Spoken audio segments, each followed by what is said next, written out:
بڑے درد دل اور بڑی خیرخواہی سے اس وقت پوری دنیا میں جو تبلیغی جماعت نشانے پر آئی ہے اور بدنام کرنے کی کوشش کی جا رہی ہے، ہمیں ہمارے ان ساتھیوں سے بھی بڑے ادب سے درخواست ہے، وہ کیا غلطیاں ہیں، وہ کیا قصور ہے جس کی وجہ سے بڑی عافیت، بڑے اتحاد اور بڑے خیر کے ساتھ کام کرنے والی جماعت کو ایسی نظر لگ گئی؟ کیا وجوہات ہیں، کیا بے اعتدالیاں ہیں؟ ہم اس پہ غور کریں۔ کہیں ایسا تو نہیں ہو رہا ہے کہ ہم اپنے اسی کام کو پورا دین کا کام سمجھ کے کر رہے ہیں، دوسرے شعبوں کو دین سمجھا نہیں جاتا ہے، توہین تحقیر کی جاتی ہے؟ کہیں ایسا تو نہیں ہو رہا ہے کہ ہم گشت کو جتنی اہمیت دیتے ہیں درس قرآن کو اتنی اہمیت نہیں دیتے ہیں؟ کہیں ایسا تو نہیں ہو رہا ہے کہ جماعت میں لگایا ہوا سال وقت لگائے ہوئے عالم کی جو قدر ہم کرتے ہیں، سال نہ لگائے ہوئے عالم کی ویسی ناقدری اور توہین ہم کر رہے ہوں؟ کہیں ایسا تو نہیں ہو رہا ہے کہ اسی کو نبیوں والا کام سمجھ رہے ہوں، تصوف کو، تزکیے کو، علماء کی محنتوں کو، اسے دین کا کام، نبیوں والا کام نہ سمجھ رہے ہوں؟ کہیں ایسا تو نہیں ہو رہا ہے کہ جو آدمی پہلے سے کسی مولوی سے، کسی عالم سے، کسی شیخ سے جڑا ہوا ہے اسی کو پکڑ کے لے جانے کی کوششیں کر رہے ہوں؟ وہاں پر جانے والوں کو بھی یہ کہا جا رہا ہو، تانے دیا جا رہا ہو، کہاں جا رہے ہو، کہاں گمراہ ہو رہے ہو، کس کے مشورے سے جا رہے ہو؟ ایسی بے اعتدالیاں جس کی وجہ سے کہیں ایسا نہ ہو کہ سبب کچھ اور ہو، اچھالا کچھ اور جا رہا ہے۔ کوئی جماعت منسوس نہیں ہے، کوئی تنظیم قرآن حدیث سے ثابت نہیں ہے۔ کہیں ایسا تو نہیں ہے کہ ہم اپنے اجتہادی امور کو منسوسات کا درجہ دے کر قرآن حدیث سے دلائل پیش کرنے پہ تلے ہوئے ہوں، اور جو غلطیاں، جو تنبیہات علماء کی طرف سے، اداروں کی طرف سے تحریری طور پر، زبانی طور پر آنے کے باوجود ماننے کے بجائے الٹا الزام تراشی کی جا رہی ہو، ہم اتنی محنت کرتے ہیں یہ نہیں دکھائی دیتا آپ کو، ہم خالی ہماری وہ غلطی دکھائی دیتی ہے۔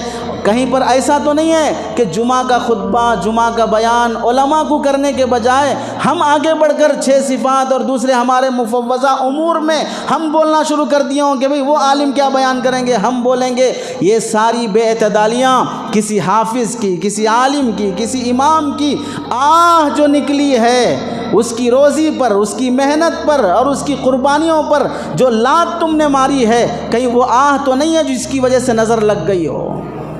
اپنے کو غلطیوں سے پاک سمجھ کر جینا بہت بڑا قصور ہے۔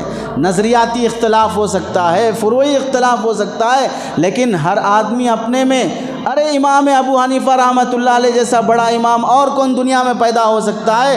ان کا خود اپنا نظریہ ہے کہ وہ یہ کہتے ہیں کہ میں جس اجتہادی امر میں کام کرتا ہوں 75% سمجھتا ہوں صحیح ہوں، لیکن 25% یہ ہے کہ میں غلط ہو سکتا ہوں۔ اپنے کو غلطی سے بالاتر کیوں سمجھ گئے؟ امام شافعی رحمۃ اللہ علیہ فرماتے ہیں جو بندہ میرے سے اختلاف کرے گا میں اسے نہیں کہتا کہ توبہ کرو، کیونکہ اختلاف کرنے کے بعد اگر وہ دلیل کی بنیاد پر اختلاف کرتا ہے تو توبہ نہیں کرے گا، اسے بھی ثواب ملے گا۔ توبہ تو گناہ سے کیا جاتا ہے اور اس کا اختلاف گناہ نہیں ہے۔ تو جب کوئی ہماری خیرخواہی میں ہمیں تنبیہ کرتا ہے تو پھر یہ بول کر جان چھڑا لینا نماز کے باہر سے لقمہ دیے تو نہیں چلتا، نماز کے اندر سے لقمہ دینا پڑتا، اگر لقمہ لیے تو ہماری بھی نماز ٹوٹ جاتی، ایسا جواب دینا تو سمجھ لو کہ بڑے تھوڑی دیر کے لیے ہم نے کام چلا لیا۔ لیکن سنو، جب قبلہ بدل جاتا ہے تو نماز کے باہر سے بھی لقمہ دیا جاتا ہے اور قبلہ درست کرنا پڑے گا۔ اب تم یہ نہیں کہہ سکتے کہ نماز کے اندر آ کے لقمہ دو، قبلہ خود بدل گیا ہے۔ اس واسطے جو بے اعتدالیاں ہو سکتی ہیں اور جسے ہر جگہ پر محسوس کیا جاتا ہے اسے ماننے کی اور اس کی اصلاح کی، وہ تو چند لوگ کر رہے ہیں، فلاں لوگ کر رہے ہیں، آپ کو تو معلوم ہے کون کر رہے ہیں، پھر اس کی فکر کیوں نہیں ہے؟ کیا بلا وجہ کہ اللہ تعالیٰ ایسے مشکلات، ایسے بدنامی اور ایسی تنگیاں لا رہے ہیں؟ اس واسطے بزرگوں، اپنے کو غلطی سے بالاتر نہ سمجھو۔ وہ دن ہماری موت کا دن ہے جس دن یہ سمجھ لیا گیا کہ میرے اندر کوئی غلطی نہیں ہے، جس دن یہ سمجھ لیا گیا کہ میں غلطیوں سے بالاتر ہوں، وہ غلطیوں کا جمگھٹا اور مجمع ہے۔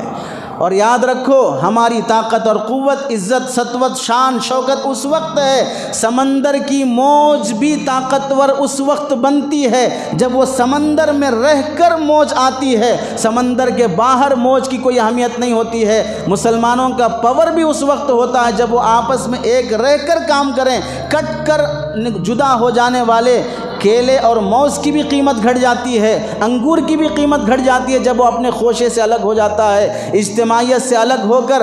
جسم کے اندر خون جس طرح کام کرتا ہے، ہر باڈی کے ہر پارٹس کے لیے خون کی ضرورت ہے، لیکن خون وہ کوئی پارٹ نہیں ہے، وہ کوئی عضو نہیں ہے۔ اگر خون بھی یہ کرنا شروع کر دے کہ میں بھی الگ پارٹ بن جاؤں گا اور وہ جمع ہونا شروع ہو جائے تو ہارٹ فیل ہو کے مر جائیں گے، کولیسٹرول بڑھ جائے گا۔ اسی طرح دعوت و تبلیغ کی محنتیں یہ دین کے ہر شعبے کے لیے ضروری ہے، لیکن اگر یہ مستقل شعبہ بن کر دوسرے شعبوں کی توہین اور تحقیر کرنا شروع کر دے گا تو پھر یہ اس کی تنزلی کا پہلا دن ہوگا۔ اس واسطے بزرگوں اپنی بھی غلطیوں پہ نظر کرو اور سامنے والوں کو بھی اعتدال سے سمجھانے کی کوشش کرو۔ اللہ سے دعا ہے کہ اللہ عقل، سمجھ، عمل کی توفیق نصیب فرمائے۔